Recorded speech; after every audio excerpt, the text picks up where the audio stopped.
Olá, eu sou o Guilhermo, curador do Cineclube Mimese da Universidade de Mogi das Cruzes. No programa de hoje, a gente conversou com o Quentin Delaroche, cineasta francês que está há vários anos aqui no país e realizou dois excelentes documentários sobre o cenário atual político do Brasil. O primeiro deles é Camocim. Em 2017, ele lançou esse filme sobre a trajetória de Maiara, que é assessora de um candidato no município de Camocim de São Félix, no sertão pernambucano. Apenas um ano depois, junto com Vitória Álvares, eles trouxeram Bloqueio, filmado em apenas 3 dias, dentro de um dos pontos de bloqueio da greve dos caminhoneiros que aconteceu no mesmo ano de 2018, que certamente vocês se lembram. Quem conduziu a maior parte desse programa, dessa entrevista com o Quentin, foi a nossa aluna de jornalismo, Ligiane, e ela que vai começar fazendo a primeira pergunta. Vamos lá? Eu também gostaria de te agradecer pela disponibilidade de estar com a gente.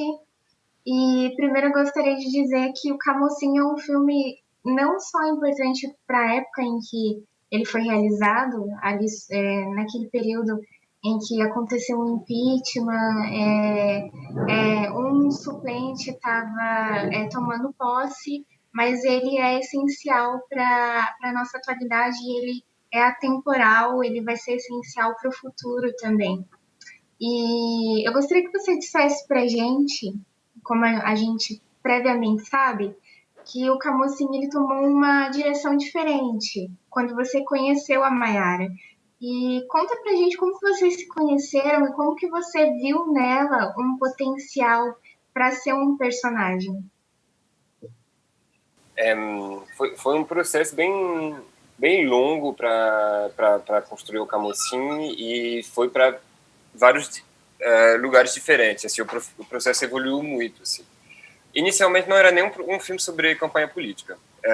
Minha ideia era tentar retratar um pouco as relações de poder e de hierarquia num sistema meio que a herança do coronelismo no interior de Pernambuco e as relações de poder, de dominação. E aí eu fui fazer uma viagem.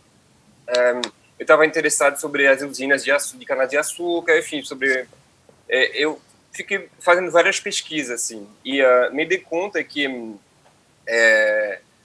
quase todas as pessoas que encontravam na rua, de classes de gênero diferentes, sempre me falavam de política.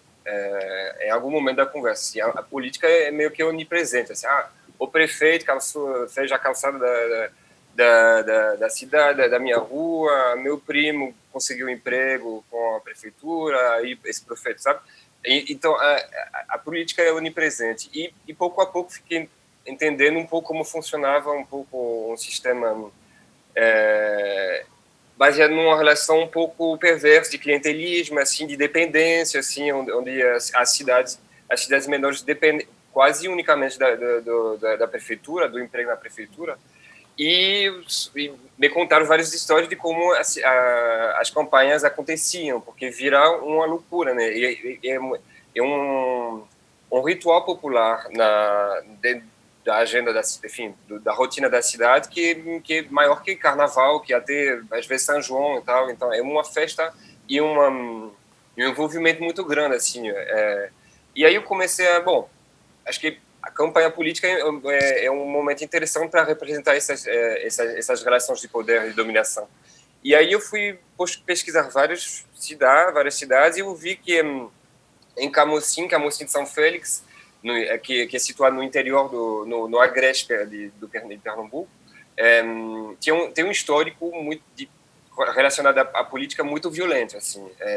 Só procurando no Wikipedia, eu tinha visto, tipo, Camocim, São Félix, que o sobrenome dele é tipo a Far West de Pernambuco, alguma coisa assim, tipo, porque tinha várias histórias assim, que, por exemplo, em 74 o prefeito foi assassinado no meio de um tiroteio político depois de um debate político, enfim, uma série de histórias que eu ouvi falar, assim.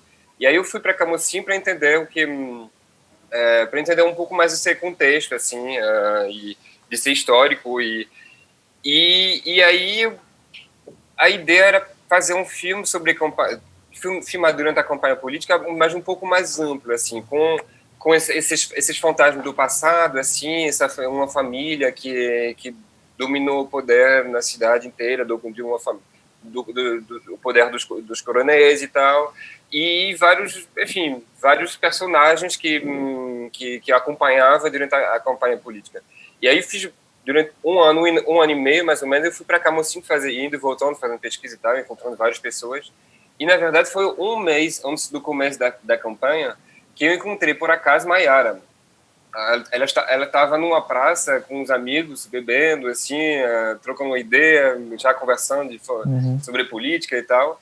E eu fiquei bem encantado com idealismo, com um desejo de mudança, assim, uma crença, assim, um idealismo mesmo, assim, de um desejo de mudar as coisas, assim, de não ser se deixar, não se entregar, assim, que ainda é possível mudar a realidade da cidade dela através da política. No momento, no contexto onde a gente, depois de 2013, o golpe contra Dilma e tal, a gente está num momento de meio que a gente está ainda, acho que num momento de desconfiança com a política. Tem muita gente que, para quem a política é o mal, assim, é o que e um pouco das razões pelas quais Bolsonaro foi eleito também, desse candidato quase antissistema, assim, segundo ele, que ele não é, mas que ele vende. E aí, no meio desse baixo astral, assim, político, essa relação que a gente tem com a política, eu chego numa pracinha de Camocim de São Félix do interior e eu vejo o idealismo de uma jovem que quer mudar a cidade. Uau, que massa! Eu acho que tem algo para explorar, enfim, para trocar, assim, com ela. E acho que foi, enfim, já sentiu, às vezes as relações com personagens de filme é quase uma relação amorosa, assim, tem um amor à primeira vista, assim.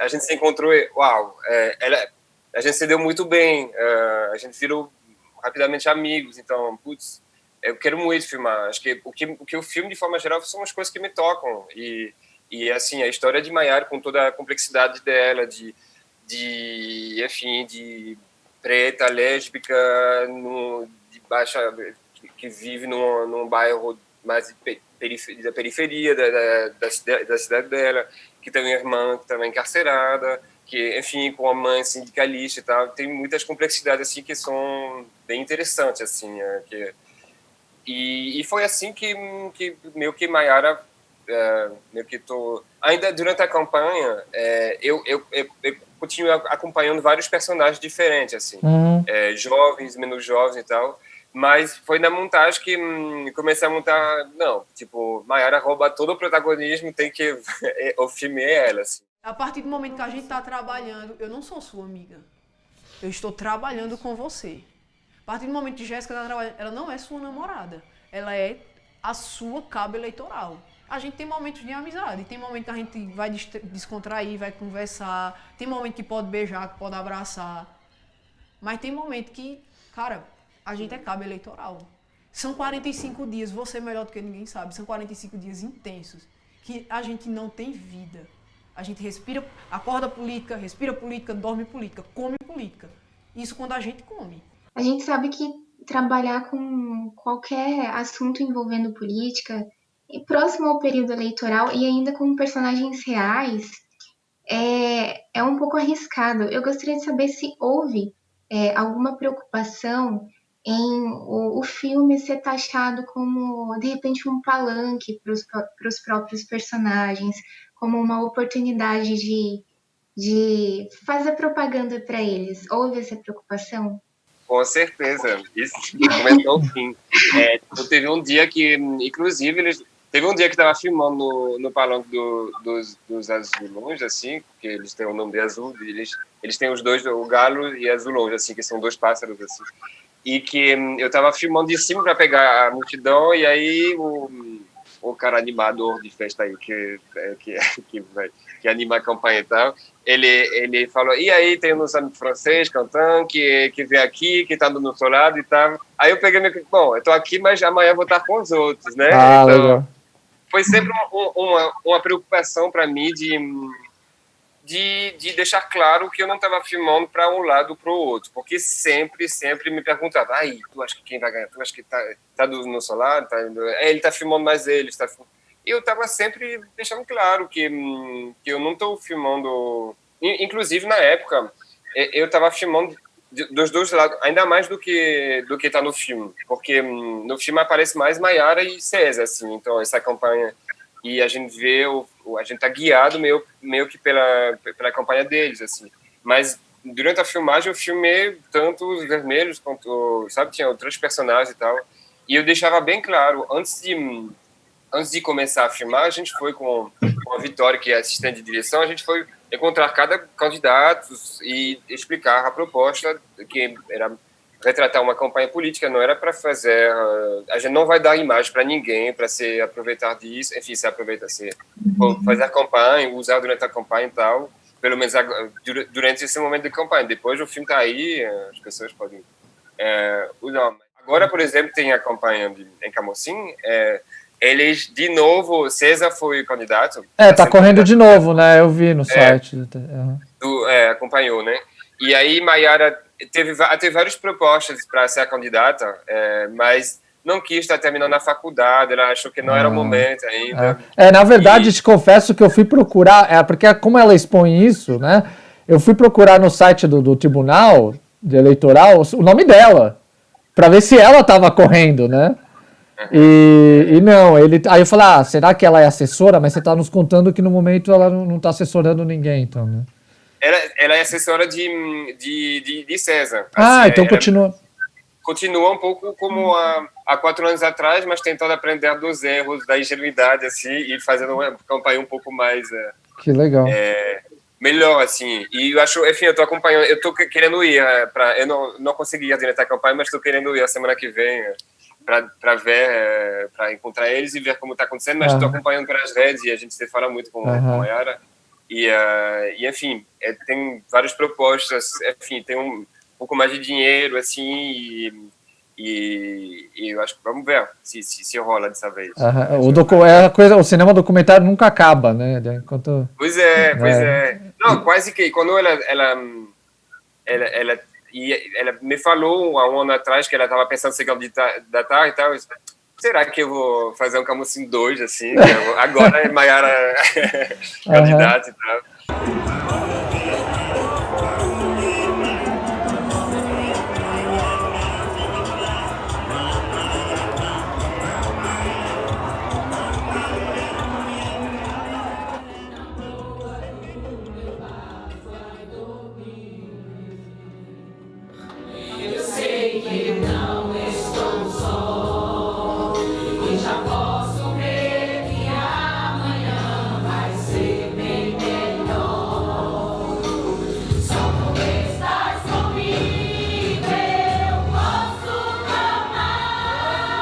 Evidentemente você tem um olhar diferenciado sobre qualquer aspecto do Brasil, como a gente chama a coisa do brasilianista, né? Então alguém de repente está radicado aqui, consegue ter assim, se misturar mesmo, mas você ainda tem evidentemente as suas raízes e tal.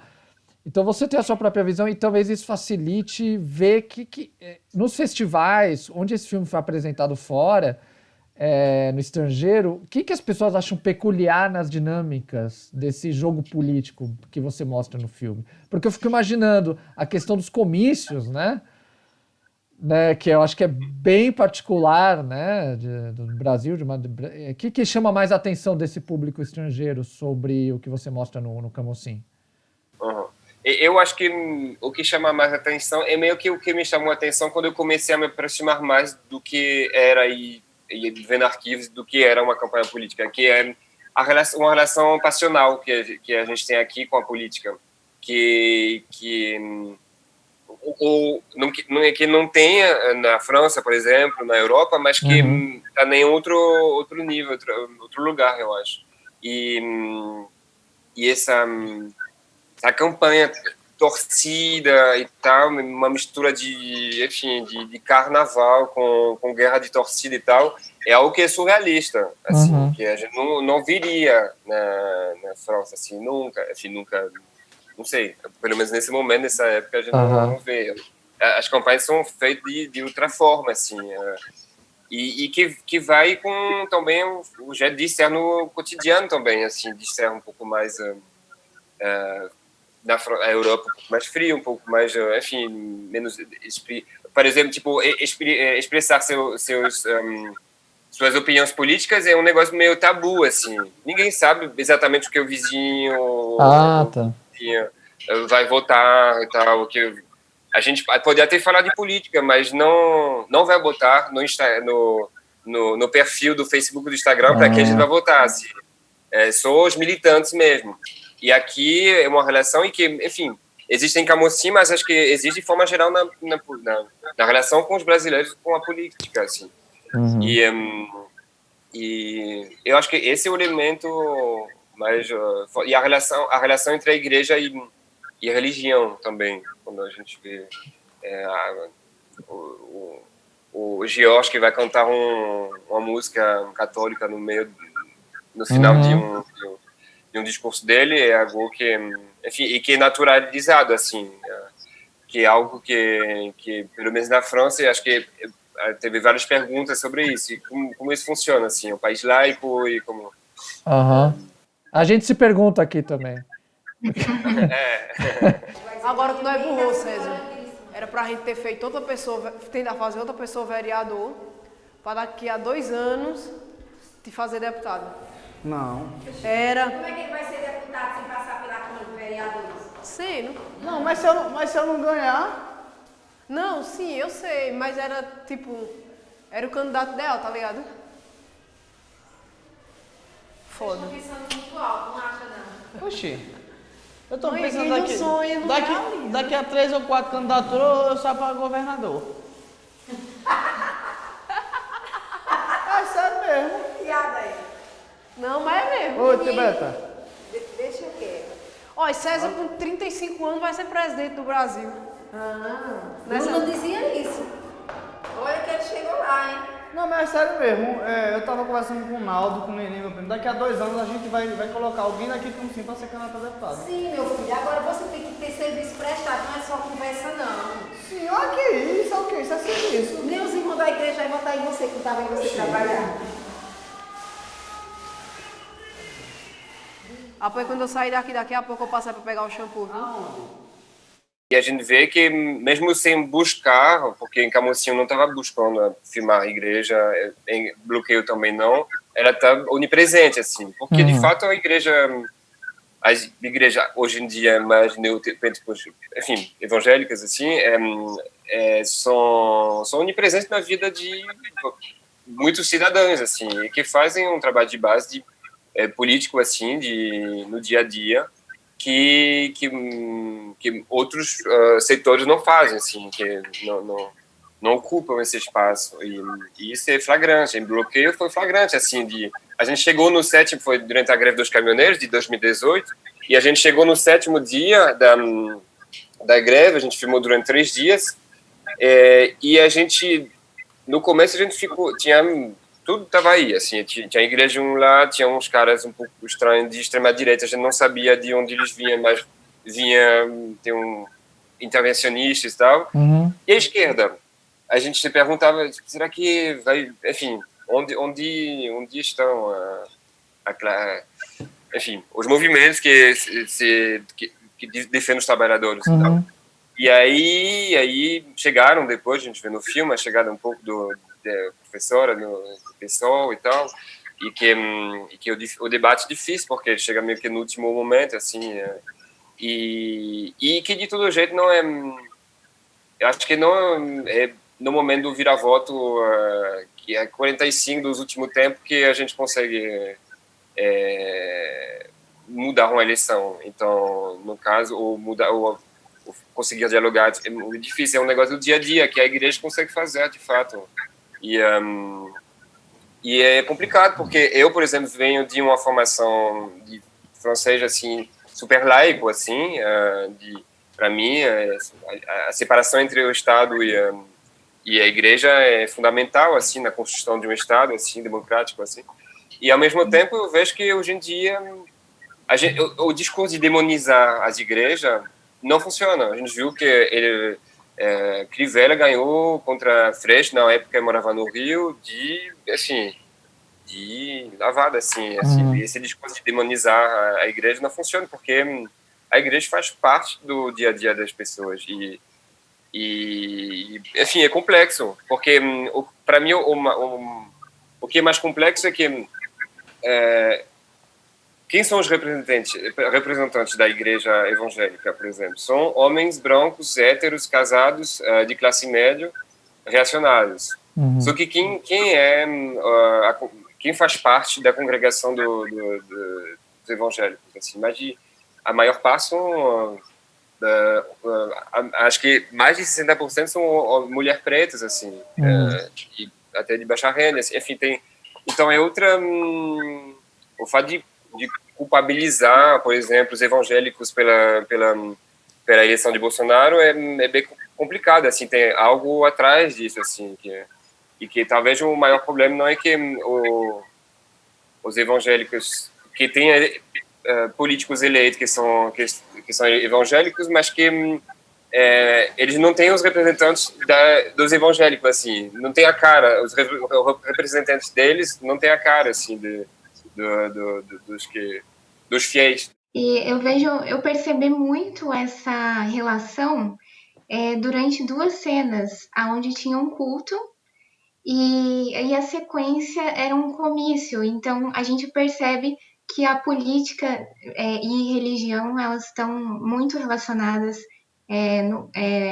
com a ideia de que você tem um representante maior e pessoas que acreditam nele. Então, eu acho que essa cena deixou muito claro. Mas existe alguma espécie de crítica também, ali subtendida a essa relação?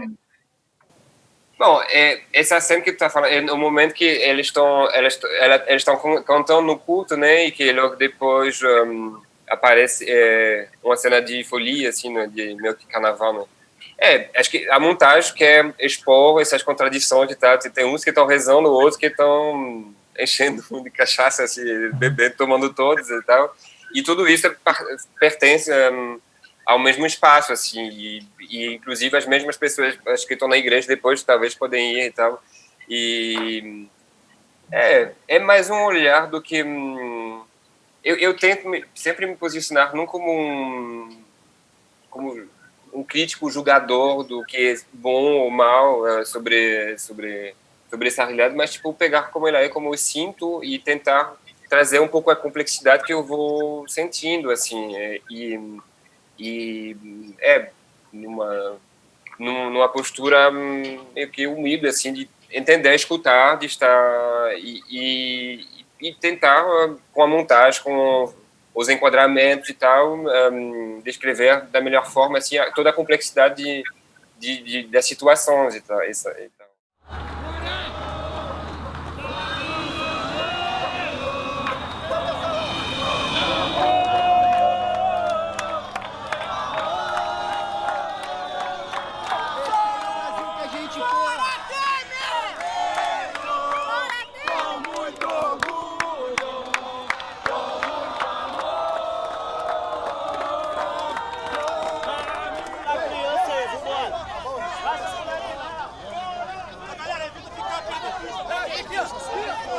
Não é nossa. Aí a gente só tá uma manifestação que o povo tá apoiando os caminhoneiros e o povo do Jardim de Seropédico, o bairro do Jardim Maracanã tá apoiando a galera. A gente pode considerar que Bloqueio e Camocim são obras uma ligada à outra, mesmo que elas apresentem ideias opostas, enquanto Camocim mostra a paixão de uma assessora pela política, o engajamento dela por uma política honesta, enquanto o Bloqueio, ali tem pessoas totalmente desacreditadas pela política. Podemos considerar que elas são interligadas, digamos assim? Concordo. Acho que esses filmes foram feitos em condições totalmente diferentes, assim. Bloqueio foi filmado em 3 dias, montado em 2 semanas, assim. Foi um filme meio que de urgência, assim. Mas ele capta algo que é complementar com o que a gente via em Camocim, eu acho. E acho que concordo super com sua visão dos dois, dessa oposição entre essa desilusão. Para mim, Bloqueio, pra gente, é um filme meio que sobre um grito de desespero de uma classe trabalhadora que que não acreditam mais no sistema democrático no qual eles vivem e que, segundo eles, falhou com eles, assim, que porque eles não conseguem ter uma qualidade de vida mínima, com um salário mínimo, com mínimo, não salário mínimo, mas com um salário que permite viver como eles queriam, com segurança, e é uma grande insatisfação, assim, que a gente vê crescendo aqui no Brasil, mas ao redor do mundo, assim. Foi logo depois alguns meses depois começou os coletes amarelos na França, por exemplo, que é um movimento que cresceu um pouco de uma forma similar, assim, horizontal, através das redes sociais e tal. E eu acho que o que foi bem interessante, assim, em Bloqueio é que a gente filmou algumas semanas antes do começo da campanha de presidencial. E eu acho que ela é muito ligada à campanha política, à campanha presidencial. Não porque ela teria um impacto, tá? Mas porque a gente vê em Bloqueio todos os ingredientes que fizeram com que Bolsonaro seja eleito e todos os ingredientes que foram presentes ao longo da campanha política presidencial. A onipresença da igreja, a incapacidade ou a ausência da esquerda de dialogar com a classe trabalhadora, a onipresença das redes sociais, assim, e a forma de se organizar, de se informar pelas redes sociais e, então, pelas fake news, assim, porque ao longo do filme a gente vê a quantidade de fake news era quase a pílula do dia, assim, todo mundo... Hoje, a esperança, assim, mas era baseado no fake news, tipo, tinha também o desejo da volta de uma ordem mais forte, assim, o militarismo, uma certa nostalgia do que teria sido a ditadura, onde não tinha bandidos e tal, que é uma ilusão, assim, uma fantasia que foi criada, mas que é real, assim. Não é porque é uma fantasia que eu não vou escutar isso, sabe? E naquele momento tão delicado, como que vocês abordaram essas pessoas que eles estavam rejeitando a imprensa ali fortemente, né? Como que vocês chegaram lá? Como foi o primeiro contato? Bom, a gente foi bem... Era o 7º dia da greve. A gente via que... A gente tinha, de um lado, um discurso das redes sociais de esquerda que dizia que essa greve é o lockdown e que eles são massa de manobra, eles são totalmente manipulados pelos empresários e tal, e, enfim, isso é algo que a esquerda defendia um pouco nas redes sociais, e, do outro lado, a mídia tradicional da Globo, que a gente via que filmava do helicóptero de cima e que falava mais ou menos, basicamente, das consequências da greve. E aí a gente queria... não faz muito sentido, essas duas visões, assim, enfim, é muito incompleto. Aí a gente foi lá, a gente alugou um carro, pegou a câmera e foi para esse ponto de bloqueio em Seropédico, que é um dos mais perto do Rio, onde a gente morava na época. E aí chegando lá, a gente... eu acho que para conquistar um pouco a confiança deles, é o diálogo, assim. A gente não chegou com a equipe de TV, com luz, com tudo. A gente chegou nos dois, com a câmera na mochila, e começar a conversar sobre o que enfim, o que estão sentindo e tal, falando com um, com o outro. E pouco a pouco a gente começou a tirar a câmera, começou a filmar um pouco. Acho que a gente se apresentava como independente, então que a gente não pertence a nenhum canal. Se a gente tivesse... Todo mundo perguntava, se vocês estão da Globo, sai fora, né? Uhum. Mas a gente dizia que a gente é independente e que é um momento histórico, que pode ser um momento histórico, porque, de fato, naquele momento a gente não sabia se isso ia provocar uma outra série de greve, e aí o país ia parar, e ia ter, de fato, um golpe militar. Enfim, de fato, a gente não sabia nesse momento, assim, podia ser. Era um momento bem tenso, assim. E a gente tem lembrança, assim, enfim, por isso que a teoria também do lockdown vem do golpe que teve contra Allende no Chile e tal, que foi uma das coisas que provocaram o golpe e tal. Então, eu entendo super, mas, enfim, a gente foi nesse intuito também de vamos registrar isso. A gente nem foi para fazer... vamos fazer um filme sobre a greve dos caminhoneiros. Foi mais, vamos registrar isso, porque talvez vai ter um monte de coisa que vai acontecer depois e a gente quer acompanhar esse processo de registrar.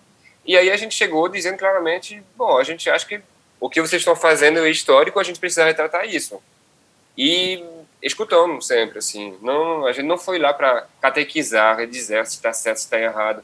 Quando eles perguntavam para a gente o que a gente achava sobre a intervenção militar, bom, a gente tem dúvidas. Eu acho que não por aí, porque a gente confiaria mais em militar do que em político. Enfim, quem diz que o político ou militar não é corrupto? Enfim, aí não é se esconder, mas também não chegar para dizendo que está certo ou errado. A gente não chegou com o boné do PT ou sabe? E aí acho que é isso. E a partir de a gente passou 3 dias lá, a gente ficou morando lá, assim, a gente dormiu lá, então a gente rapidamente a gente fez parte criou meio que uma cidadezinha, né? Aí vai comer, tem a cafeteria, a gente vai tomar banho, e tudo junto na fila, conversa. Então a gente começou a fazer parte desse mundinho assim que se criou. E aí acho que foi um pouco assim que aconteceu essa relação com os caminhoneiros e de fato no começo não era tão simples, tinha uns que estavam um pouco refratários, tá, mas a gente enfim, trocando várias ideias com o Marcos, que é um dos líderes assim enfim, que aceitou a gente, assim, que até no final as pessoas chamavam, tem isso para filmar lá, enfim, a gente fez parte desse negócio. Né? Vocês tiveram algum problema com os militares, com os policiais que estavam ali? Não teve, porque a gente, na verdade, quando eles chegaram, a gente chegou antes deles, então é como se a gente fizesse parte dos caminhoneiros, do grupo dos caminhoneiros. Então, a gente não era também imprensa. Eles não sabiam direito quem a gente era, mas eles sabiam que a gente não era Globo, nem, sabe? E de todo jeito, eles foram muito espertos, assim, porque eles sabiam que eles estão adulados aí. Então, os militares eram adulados. Então, não precisava nem jogar bomba para dispersar, nem impedir a gente de filmar. Até teve uns momentos que o caminhoneiro perguntou, mas você deixa eles filmar e tal? Eles estão filmando, então, direito de imprensa, deixa eles, tudo bem, assim. O militar respondendo. E aí, eu acho que não teve nenhum problema mesmo, assim. Tinha tensão, de fato, porque a gente não sabia, a gente não sabia se podia explodir mesmo, e começaram a atacar, ia para cima e tal. Mas não diretamente contra a gente, assim, enfim. E mesmo assim não aconteceu porque não precisou. O poder das multas financeiras e da pressão psicológica. A gente vê um pouco no filme como tem um militar que vai de caminhoneiros em caminhoneiros para tentar fazer a cabeça, vai ter o próximo bloqueio, sai. E é assim que eles conseguiram dissipar o movimento, assim. Será que eles estão aqui para tirar a gente? Ou para proteger a gente? Vamos falar.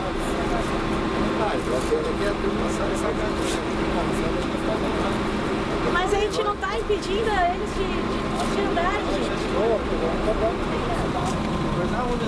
Vou tirar uma foto aqui na frente, aqui, ó. Eu tô ruim.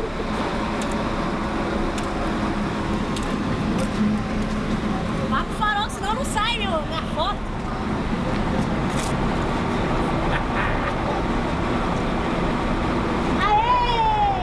Agora sim! Bacana! Mas você falou sobre as redes sociais, tal, Quentin, e eu queria entender se você já tinha, porque para a gente foi um processo de enxergando isso, né? Acho que varia muito de pessoa para pessoa, então eu queria saber de você, Quentin, se você já tinha consciência do papel dessas ferramentas, do WhatsApp, das redes sociais, porque você filmou isso muito de perto, né? Tanto em Camocim, só que em Bloqueio isso já estava totalmente cristalizado naquela categoria, né? Então meio que se você já tinha essa noção que eles tinham por causa da sua experiência em Camocim também, por causa da sua vivência, ou para você foi uma revelação também do tamanho né, do papel que tem, né, a gente teve as eleições do WhatsApp, foi o que aconteceu em 18, né? É assim que é chamado, né? Então, e como você viu tão de perto, se você já tinha consciência sobre isso, ou também foi crescendo em você no bloqueio isso? Não, acho que foi bem uma revelação do bloqueio, assim, a gente tinha consciência que isso era cada vez mais importante, que o debate político é muito nas redes sociais hoje em dia, tá, e cada vez mais, mas para a gente foi flagrante, assim, em bloqueio, e isso foi meio que uma revelação de se dar conta que, tipo, quase o único momento que a gente vê uma pessoa lendo uma notícia sem ser Facebook, o Instagram, o WhatsApp, é a Karina, a caminhoneira, que no momento lê um artigo da Folha de São Paulo, eu acho que. E aí, mas a maioria se informa mesmo somente pelo WhatsApp mesmo. E aí, para a gente foi flagrante de uma ruptura, tipo, é outro mundo. É o mundo do WhatsApp que pode acontecer qualquer coisa e todas essas fake news que são... Claro que, tipo, no começo a gente recebe isso, todo mundo, por exemplo, tipo, tem um momento que dizem se a gente segura, tem uma lei na Constituição que depois de 7 dias, de 6 horas de uma paralisação, o exército tem direito de fazer um golpe, alguma coisa assim. Aí, tipo, eles... essa troca de informação é tão... Parece ser tosca, mas não é bem feita, assim, porque a gente, no momento que a gente estava nesse contexto onde a gente não sabia o que ia acontecer às Forças Armadas e tal, a gente, peraí, como é isso? Mas a gente não tem certeza que é errado, enfim, é verdade ou não. O exército está dando comida lá na Bahia, não sei o quê. Estranho, mas vamos procurar. Mas acho que é esse negócio que não é feito, assim, que tipo... É possível que aconteça alguma coisa dessa, mas vamos conferir. E esse vamos conferir que falta, assim, e que é bem complicado, porque, de fato, é um mundo que a gente não, enfim, que não tem crise, não consigo entrar, assim. E eu acho que a esquerda está anos-luz atrasada da extrema-direita, assim. Isso é um fato. E a tentar se pensar isso, acho que foi uma grande revelação. Não a greve dos caminhoneiros, porque acho que ainda estava de costas viradas, assim, mas a eleição de Bolsonaro. E de fato tem algo para se pensar, assim, como as campanhas vão mudando, assim, de fato, cada vez mais. E quais são as novas ferramentas e tal.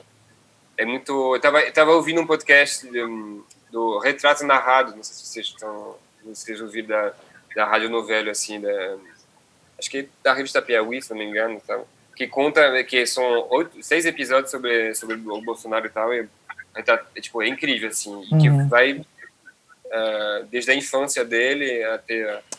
eu não ouvi, mas que tem o Foro de Teresina, né, do Piauí. Eles anunciaram no Foro de Teresina, então.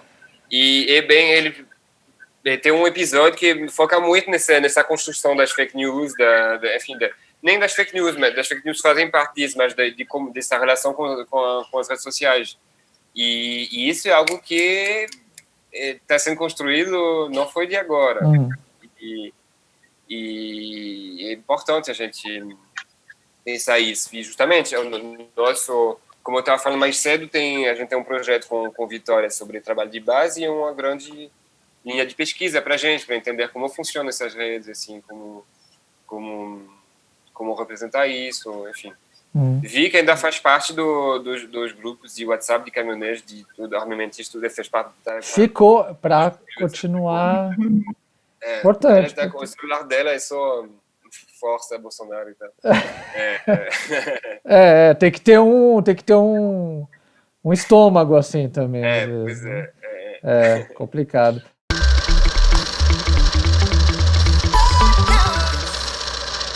Obrigado, Cantan, pela conversa. Foi muito legal te ouvir sobre o seu trabalho e sobre todo esse cenário político, todas as características culturais, sociais que envolvem todo esse jogo político no nosso país. Foi muito legal, a gente adorou, espero que você também tenha gostado e que o espectador também tenha gostado. E também obrigado a Ligiane, nossa aluna do curso de jornalismo, que inclusive está encerrando o curso com TCC sobre cinema. Ela especificamente está escrevendo sobre o Cineclube Jacareí, né, aqui no estado de São Paulo. Então um abraço também para o pessoal do Cineclube de Jacareí, que é para isso que os cineclubes estão, né, para promover, para conversar, para produzir estudos que for possível sobre cinema, sobre essa coisa tão maravilhosa que a gente adora tanto.